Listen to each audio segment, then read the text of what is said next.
What happens when a vampire regains their soul? The question burns like silver against my flesh. For centuries, I ruled the western marches through fear, my hunger a constant companion. I never questioned what I had become, never remembered what I had lost. Until one night, when I tasted the blood of a priestess whose final prayer reached something long buried within me. Now, memory returns like a flood breaking ancient stone, and with it comes the weight of countless lives taken. The burning sensation within my chest grows stronger each night, as if my awakened soul fights against the vampire body that contains it. Will this transformation lead to redemption, or will it simply be a new form of torment, forcing me to remember every drop of blood I have spilled for all eternity? I remember the first moment clarity returned. Not as warmth, for warmth has long been foreign to me. Not as breath, for my chest has not stirred with life for centuries. But as weight. Crushing, magnificent weight, the kind mountains feel, the kind oceans know. My name is Lord Atherin Vael, though once it was simply Atherin. Names grow as corpses do not. They collect titles like cobwebs, whispered in fear across the western marches, where my shadow once fell longer than any church spire. The Midnight Lord, the Pale Count, the Beast of Raven Hollow. All these names, yet I had forgotten my true one. Until that night when I awoke different. I had fed well.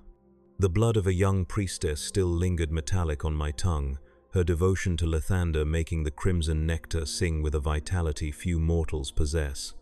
Such holy blood always burned slightly, like drinking watered wine laced with silver dust. But this night, as I reclined in my chamber deep beneath Castle Vale, something changed. The burn did not fade. It grew, spreading from my throat to my chest, then outward along dead veins like molten metal poured into a casting mold. I thought at first it was some holy protection, a final curse from her god of morning light. I had encountered such defenses before, minor irritations easily overcome by my centuries of power, but this was different. This fire did not consume my flesh, it illuminated it. And suddenly, I remembered her name.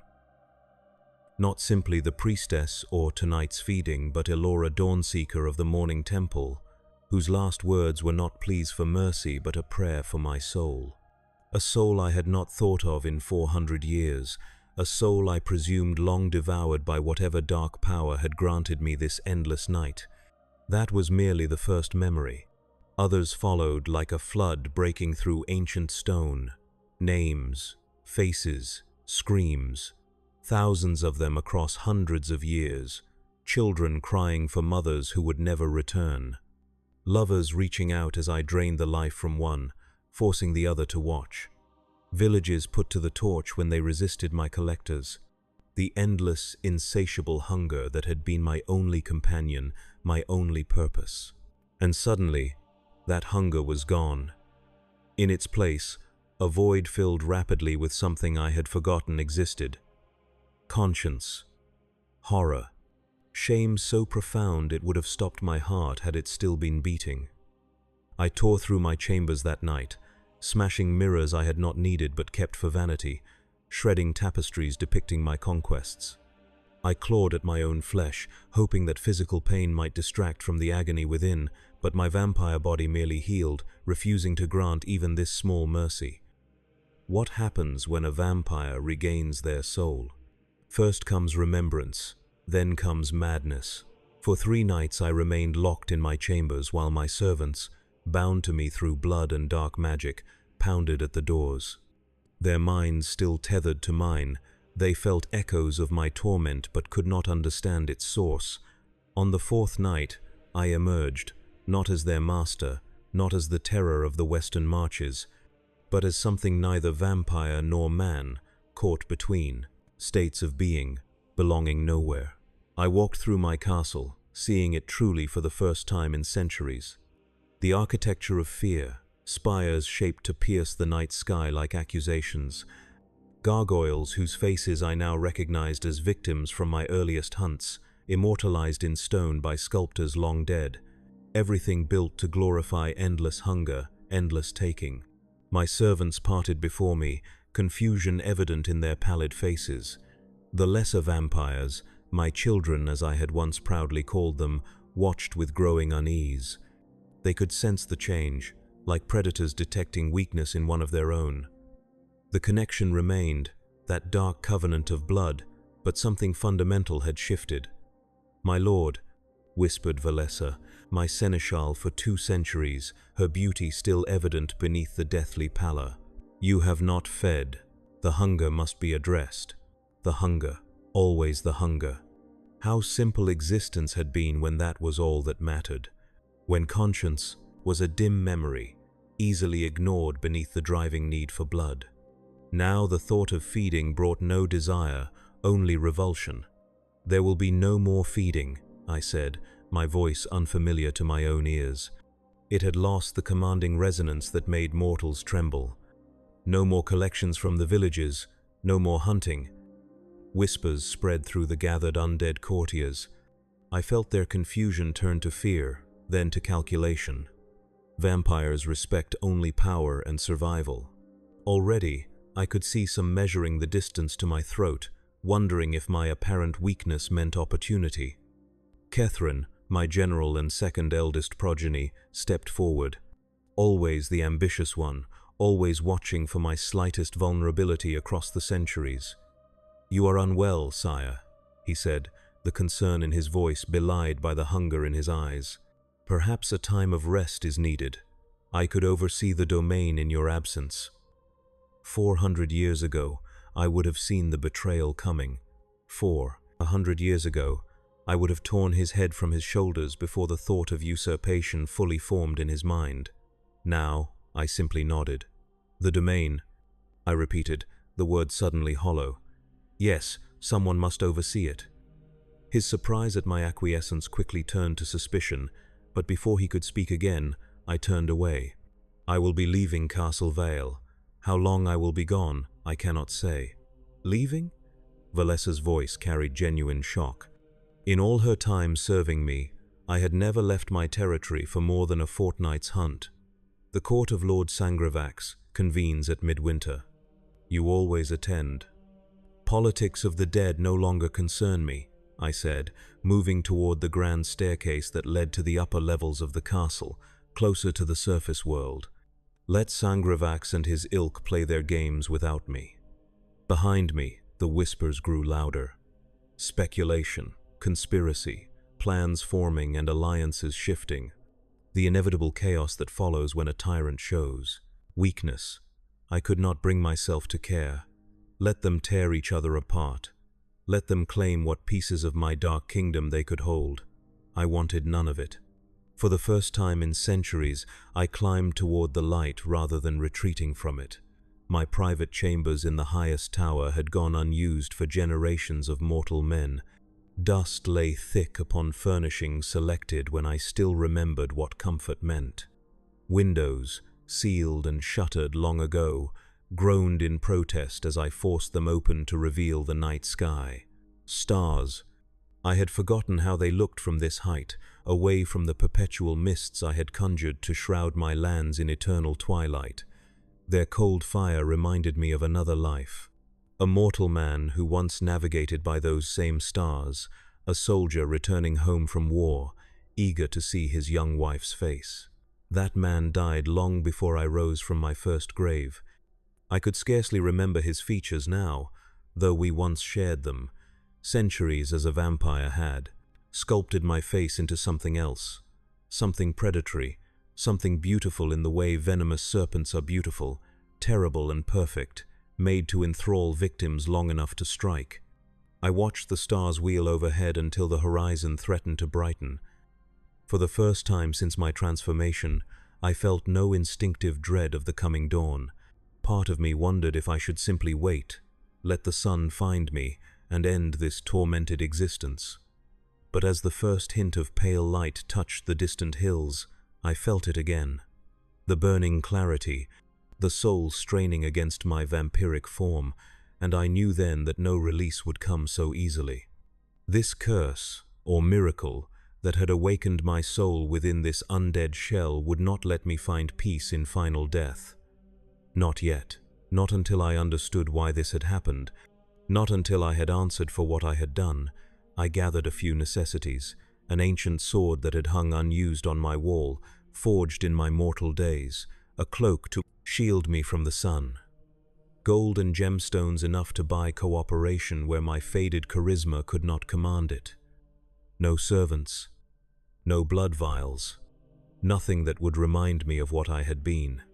As I prepared to leave through forgotten passages below the castle, Valessa found me. She had been the most loyal, the most devoted. I had taken her on her wedding night 3 generations ago, draining her bridegroom dry while forcing her to watch, then offering her the choice between death and eternal servitude. She had chosen to serve, eventually rising to become my most trusted lieutenant. "You cannot leave," she said, no longer the deferential servant. "The court will collapse. Your progeny will war amongst themselves. Everything you built will be destroyed." "Good," I replied. "Let it all crumble to dust." It was built on suffering, her beautiful face contorted with confusion.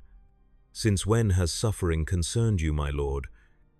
You taught us to glory in it, to feed on fear as much as blood." I looked at her, truly looked, and saw what I had created. A monster shaped in my image, unable to comprehend anything but predation and power. Like a child taught only cruelty, she had no frame of reference for remorse. "I was wrong, Valessa. All I taught you was wrong." She stepped back as if struck. "This is temporary madness. Some spell or curse from that priestess you took. It will pass." "No," I said quietly.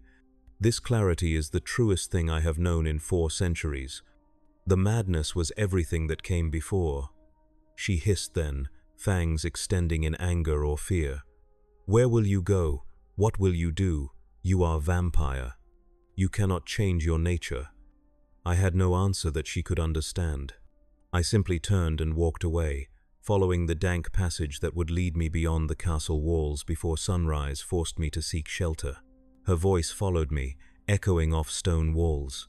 "You will return to us, my lord. Hunger always wins, and when you return broken by it, begging to feed, I will remember this betrayal." Perhaps she was right. Perhaps this soul that burned within me would eventually flicker and die, leaving only the monster once more. But I had to believe there was purpose in this awakening, something more than eternal punishment for my sins. So I walked into exile, away from the castle and lands that had been my prison as much as my kingdom. Away from the creature I had been, toward whatever judgment awaited. The western marches knew me only as death incarnate.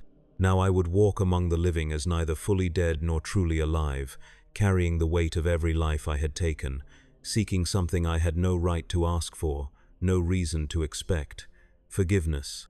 But what God would hear the prayers of the damned? What mortal would see beyond the monster to the suffering soul within? These questions haunted me as I made my way through familiar forests, now strange to my awakened eyes, the first true dawn in centuries breaking over my shoulder. The light did not destroy me as I had half expected.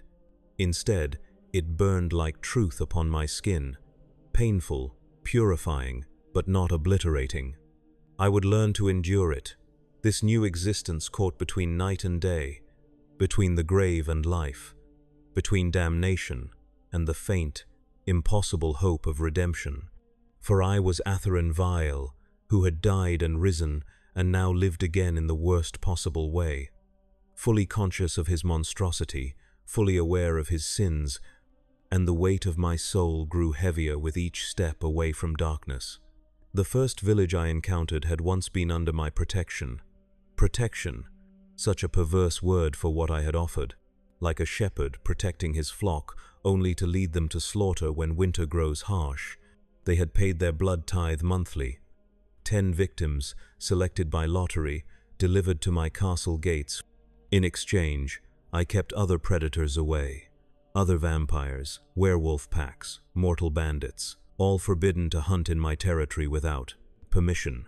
A tyranny disguised as security, the oldest trick of monsters and kings alike. I approached under cover of night, my hood drawn low, and found the village transformed. Walls had been built. Guards patrolled with silvered weapons and holy symbols. At the center, where once had stood a meager town hall, now rose a temple to Lathander, the Morning Lord, the god whose priestess had somehow awakened my dormant soul. They had freed themselves in my absence, found protection in faith rather than subservience to darkness.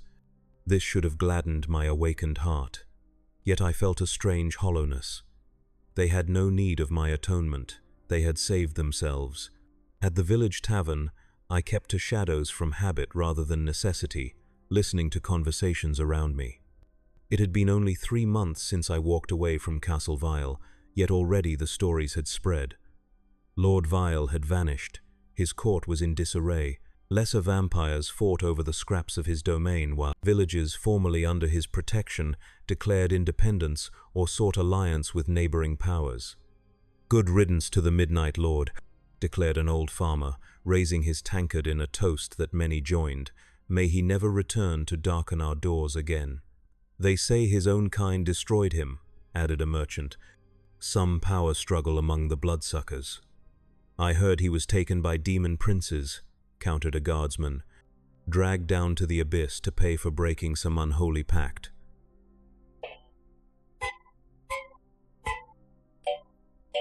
None suspected the truth, that their dreaded tyrant sat among them, anonymous in his shame, unable to even offer apology for the generations of suffering he had caused. What right had I to reveal myself, to burden them with my presence when they had finally found freedom from my shadow? My awakened conscience could not justify such selfishness. Better they believe me destroyed, better I seek atonement elsewhere. But where? That question haunted me as I traveled through lands that autumn, avoiding larger settlements where vampires of rival courts might recognize me, subsisting on animal blood, taken reluctantly when my undead body's minimal needs grew too pressing to ignore. The burning sensation never faded. My soul, if that was truly what had reawakened, seemed constantly at war with my vampiric form. Sometimes during daylight hours, when I sheltered in abandoned ruins or caves, I would watch my hands in fascination as the skin seemed to shift between states. More alive in certain moments, the pallor briefly yielding to a flush of color before fading back to deathly white. Something was happening to my physical form. The same holy transformation that had awakened my conscience was changing my body, molecule by agonizing molecule. I could feel it most strongly when near places of consecrated ground or in the presence of genuine faith. Whatever unholy magic sustained my undead existence was being challenged by this new force. It was in the small shrine of Kelemvor, Lord of the Dead, that I first found a priest who did not immediately reach for weapon or holy symbol upon sensing my nature. An elderly man with knowing eyes, he watched me enter his modest temple with sad recognition. "I wondered when one of your kind would find your way to my door," he said, his voice graveled with age. "The god of death has many children, even those who cheat his embrace." I remained at the threshold, unwilling to defile his sanctuary. "I seek no sanctuary, Father. Merely understanding. Understanding comes at a price," he replied, motioning me to enter. "Especially for those who have hidden from truth for so long." I stepped forward, expecting the usual pain that consecrated ground inflicted on my kind. Instead, I felt that burning clarity intensify, concentrated around what should have been my heart. The priest noticed my reaction. "Interesting," he murmured. "You are not what you appear to be." Not entirely. For the first time since my awakening, I spoke of what had happened, the priestess of Lathander, the sudden return of conscience, the memories, the burning transformation that continued within me, neither killing my vampiric form nor allowing it to remain unchanged. The old priest listened without judgment, his eyes reflecting the single candle that illuminated his sparse quarters adjoining the shrine. "The Morning Lord and the Lord of the Dead rarely agree on matters of existence," he said finally. "But both stand opposed to the perversion of life and death that is undeath. What happens within you may be unique, but it is not without precedent. He rose with effort and retrieved an ancient text, its binding cracked with age. There are stories, legends really, of undead creatures who regained something of what they lost in the transition to their cursed state. A ghost who remembered love, a wight who recognized its own child and turned away, a revenant who completed its vengeance but did not return to dust, finding new purpose instead. And vampires? I asked, hope and dread mingling in my voice. His expression grew solemn. Fewer stories there. The curse of vampirism is particularly absolute. It does not simply kill and reanimate, it replaces. The soul departs, and something else takes residence. A hunger given form.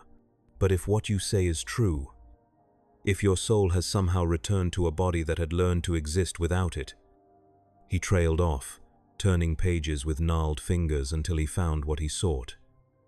Here, an account from 3 centuries past, a vampire lord of another land who claimed visitation from an angel. His soul was restored, but his body remained vampiric. The conflict drove him to seek absolution. He believed if he performed enough acts of contrition, the divine power would complete the transformation, allowing him to live again as a mortal or die a true death, making his soul free to face judgment. What happened to him? I asked.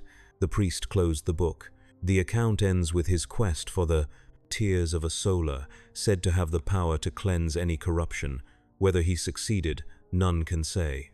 Then there is hope, I whispered, the word unfamiliar on my tongue. Hope is the most dangerous of possessions for your kind, the priest warned. It can lead to true salvation or deeper damnation when it inevitably disappoints. What matters is not the outcome but the journey itself, the attempt at atonement. I stayed until near dawn, listening to the priest's counsel. He offered no absolution, for that was not his place. But he gave direction. The path toward atonement would not be found in hiding or wandering. It would require direct confrontation with my past, with those I had wronged, with the very nature of the curse I carried. Begin with truth, he advised as I prepared to leave before sunrise. Your kind thrives on deception, even self-deception. If you truly wish transformation, embrace honesty, no matter how it burns. His words stayed with me as I continued my journey, now with clearer purpose, no longer avoiding my past, but seeking it out. The burning within me grew stronger with each passing night, painful yet purifying. The priest had seen what I had only sensed. My soul and my vampiric body were incompatible. One would eventually triumph over the other. Which one prevailed would depend on the choices I made in whatever time remained to me. The first true test of my resolve came when I encountered one of my former vassals. Lord Dryden had been a mortal baron under my dominion, a corrupt man who profited from my protection by oppressing those beneath him. He would select the monthly sacrifices not by fair lottery as was claimed, but by targeting those who opposed him or simply caught his covetous eye. I found him much aged but still in power, hosting a harvest feast in his manor house. I gained entrance easily enough, the habits of command still serving me despite my reduced state. His recognition, when it came during the feast, was almost comical. Wine sprayed from his lips, his eyes bulging in terror.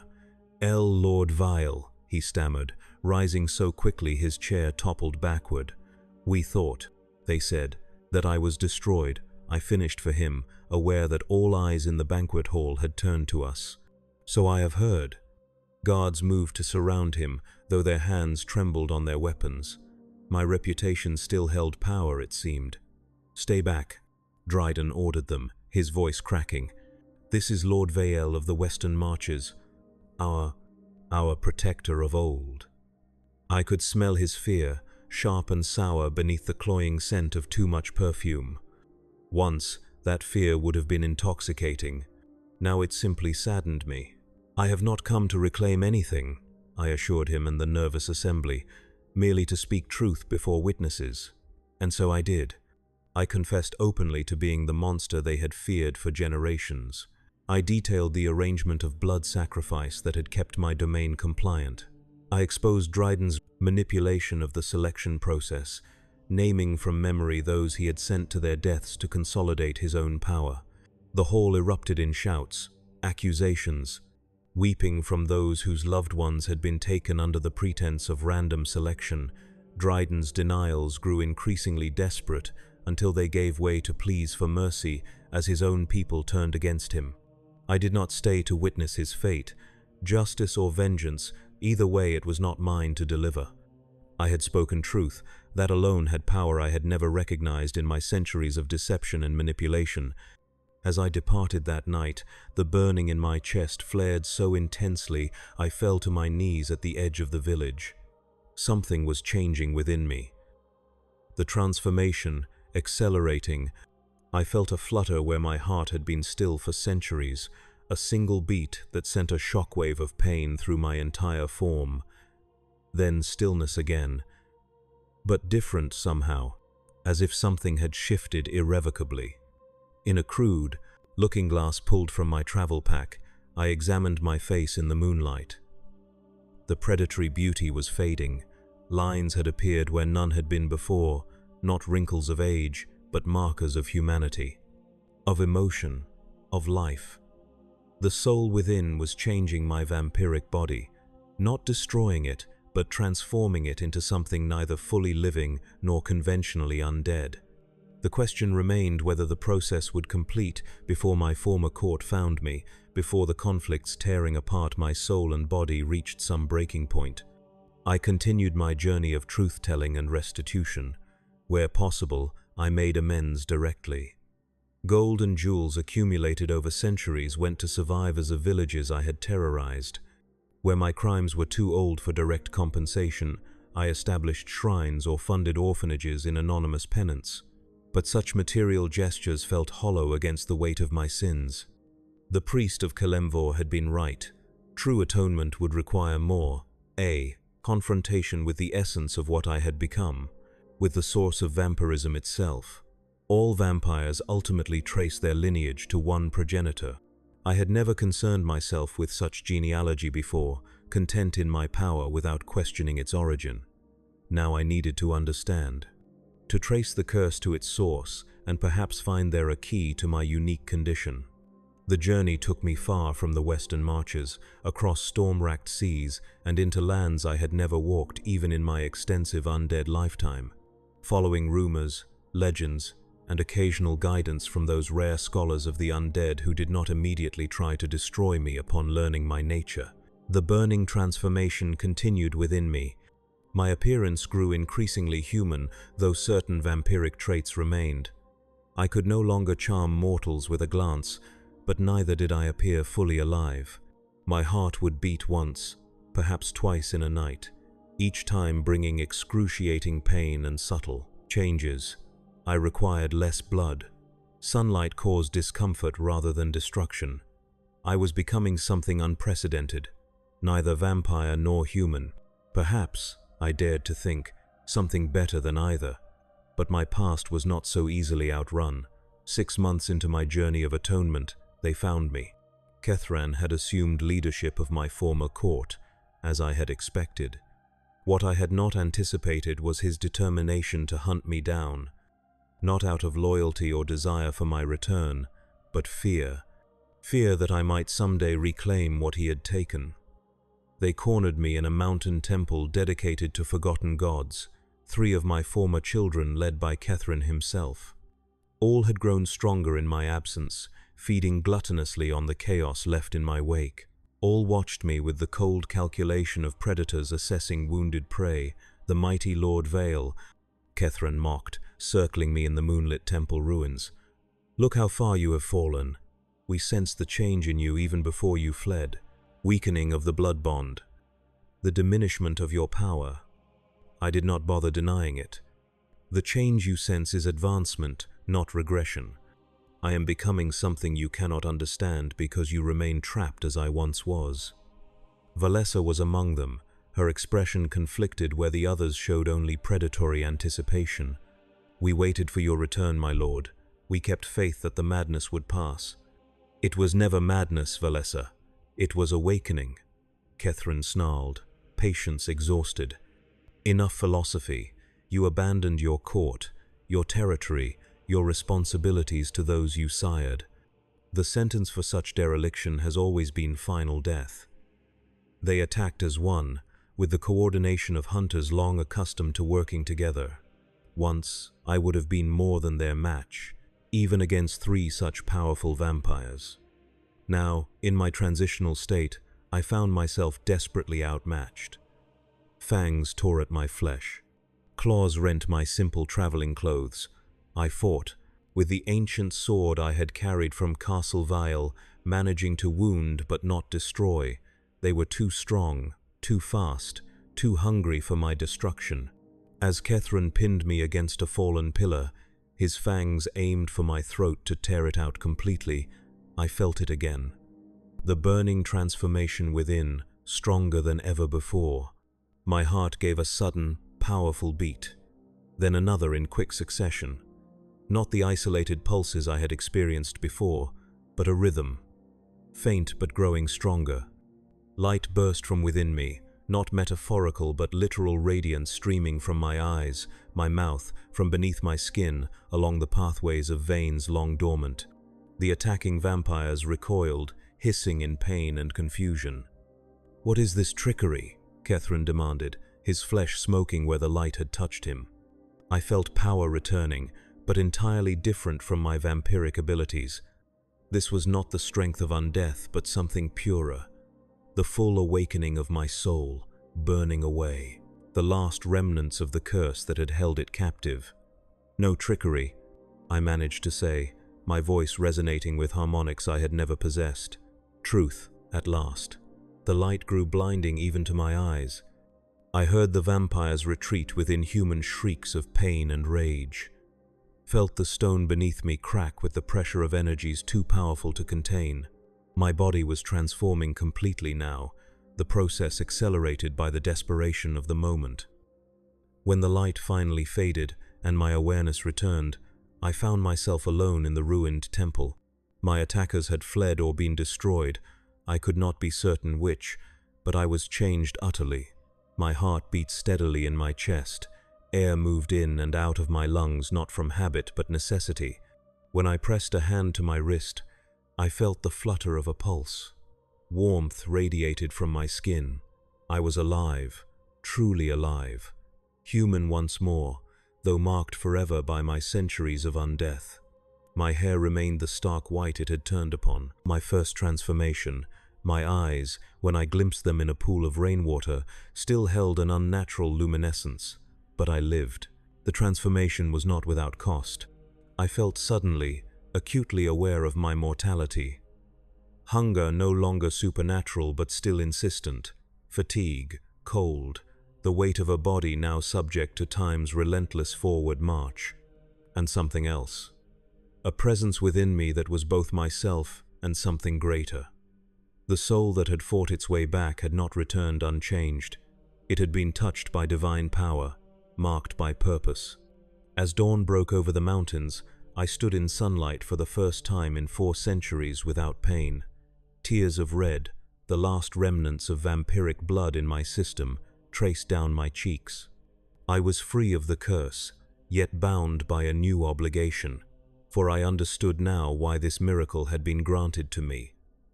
Not simply as redemption, though that was part of it, but as mission. The gods who had permitted my soul's return and my body's transformation had done so with purpose. Who better to hunt monsters than one who had been a monster?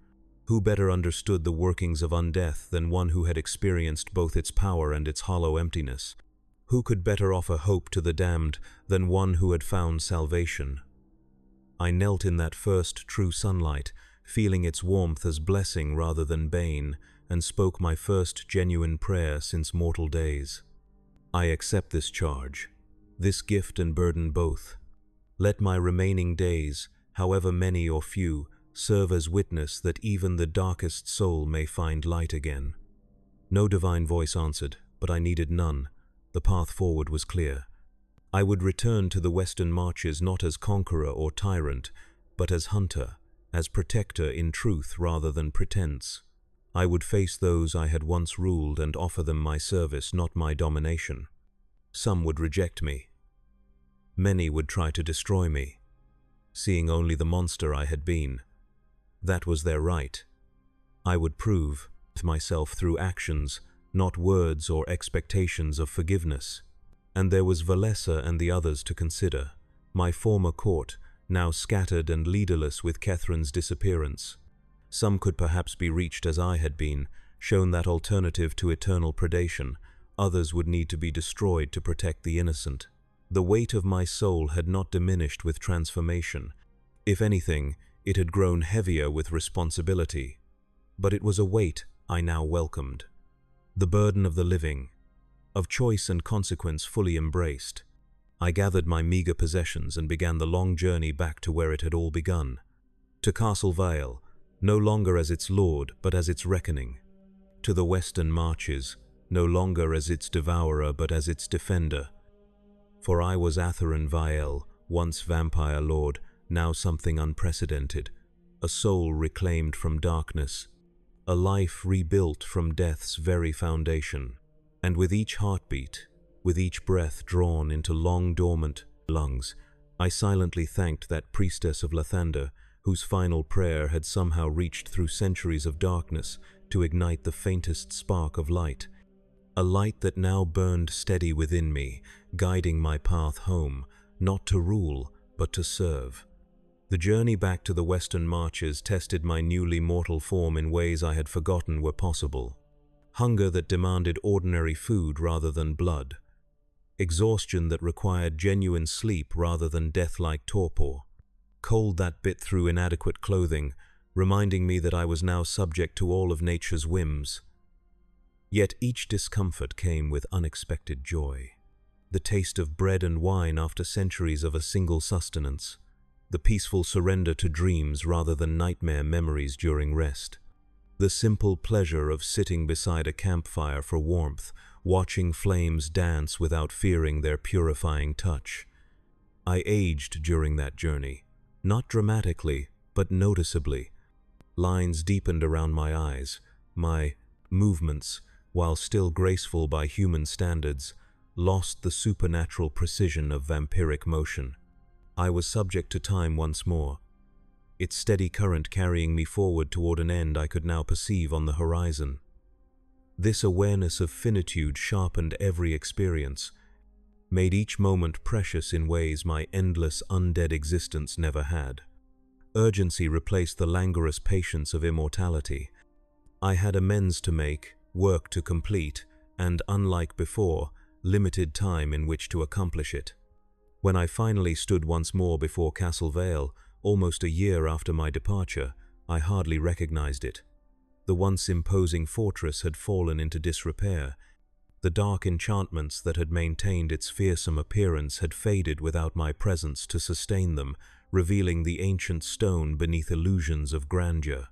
Where once gargoyles had leered from every buttress, many had crumbled or been deliberately destroyed. The perpetual mist I had conjured to shroud the fangs surrounding lands had dissipated, allowing sunlight to reclaim forests and fields. Most telling of all, the village that had once huddled in the castle's shadow, providing reluctant service and blood tribute, was gone. Its inhabitants had abandoned their homes, fleeing either from the chaos following my disappearance or from fear of my potential return. I approached the main gate under cover of twilight, uncertain what reception awaited. The massive iron doors hung partially open, one off its hinges entirely. No sentries challenged my approach. No magical wards tingled against my senses. Inside the courtyard, evidence of struggle was everywhere. Scorched stones from magical combat. Dark stains that could only be blood, spilled in quantities no mortal could survive. The remains of barricades hastily constructed and violently overrun. "Hello?" My voice echoed through the abandoned space, startling roosting birds from their perches in the rafters.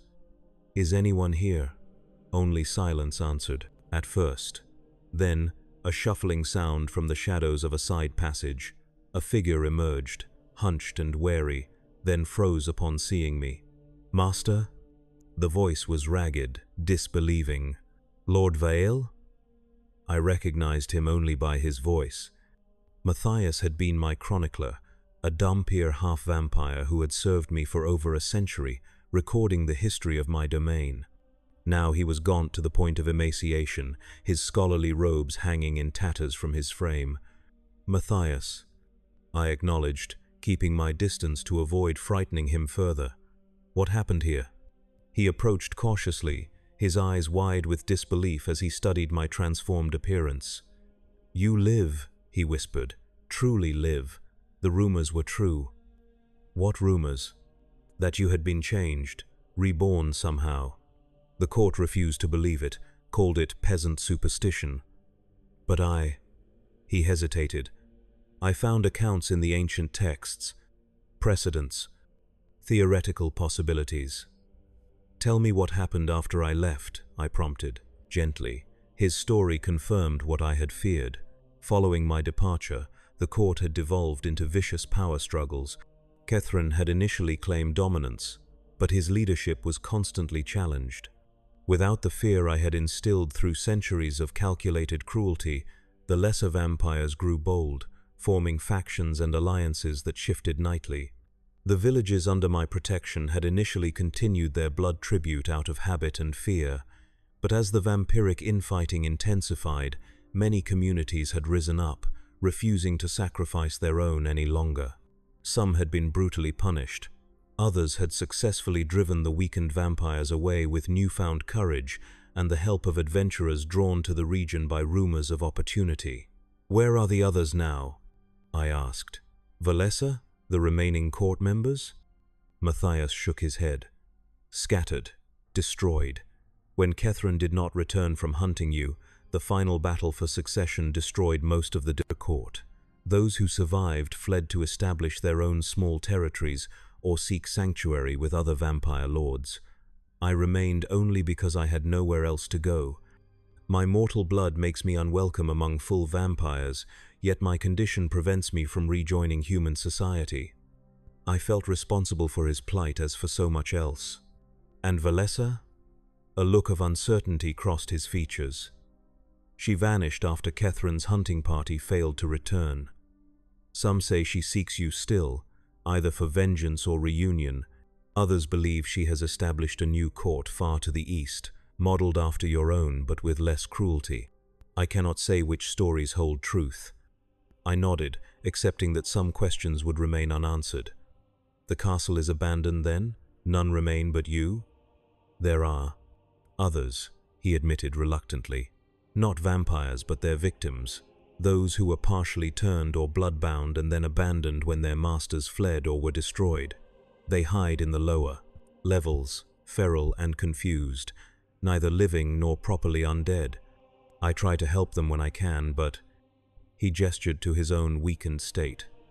Without regular feeding from either blood or food, his half-vampire nature was slowly consuming him from within. "Show me," I said. He led me down familiar corridors now strange with abandonment. Tapestries hung in moldering shreds. Furniture lay broken, used for barricades or firewood.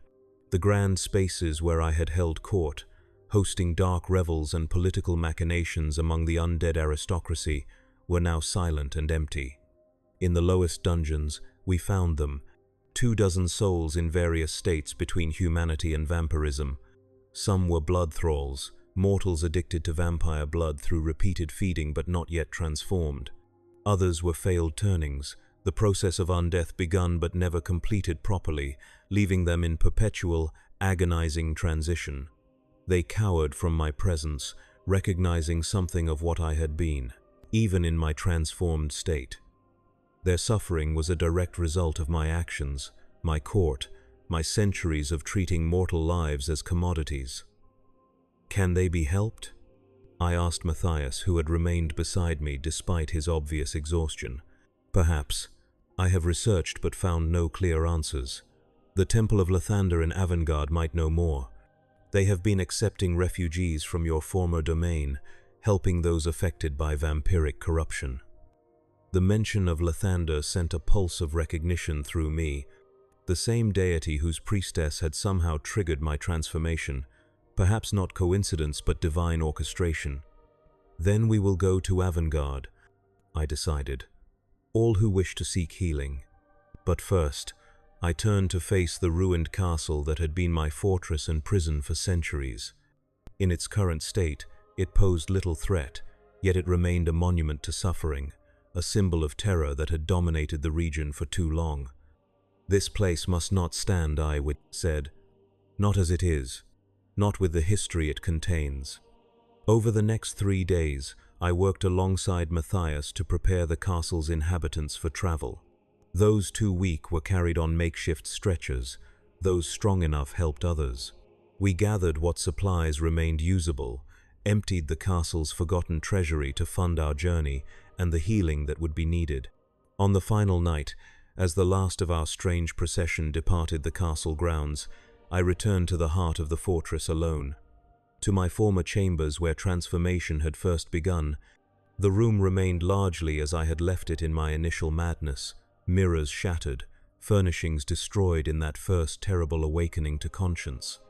I knelt there, in the space where centuries of darkness had finally given way to painful light, and prayed once more.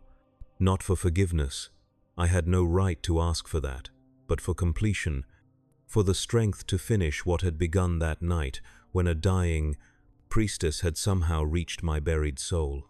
"Let this monument to suffering become a beacon of hope," I whispered to gods I had once mocked. "Let this end be a beginning for those I have harmed."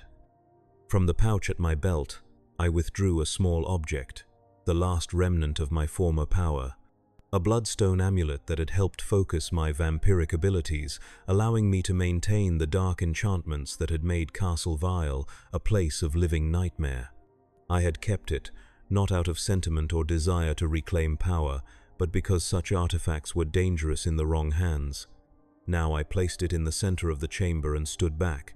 With my transformation, I had lost most supernatural abilities, but something new had replaced them. The divine spark that had restored my soul had left its mark, granting different gifts. Limited, mortal magic, but infused with purpose. I spoke words of power that came to me not from dark tomes or infernal pacts, but from the light now dwelling within. The bloodstone began to glow, not with its usual crimson malevolence, but with purifying white fire.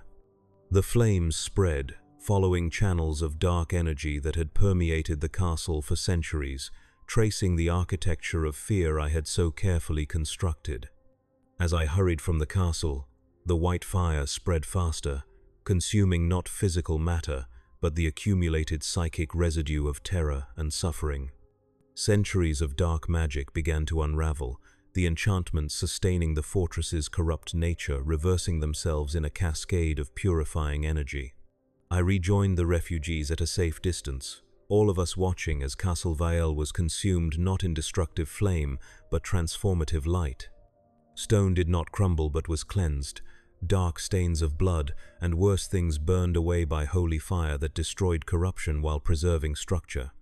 By dawn, where a fortress of nightmare had stood now remained a shell of clean stone, no longer a vampire's castle but simply an ancient human structure, ready to be reclaimed for new purpose or left to graceful ruin.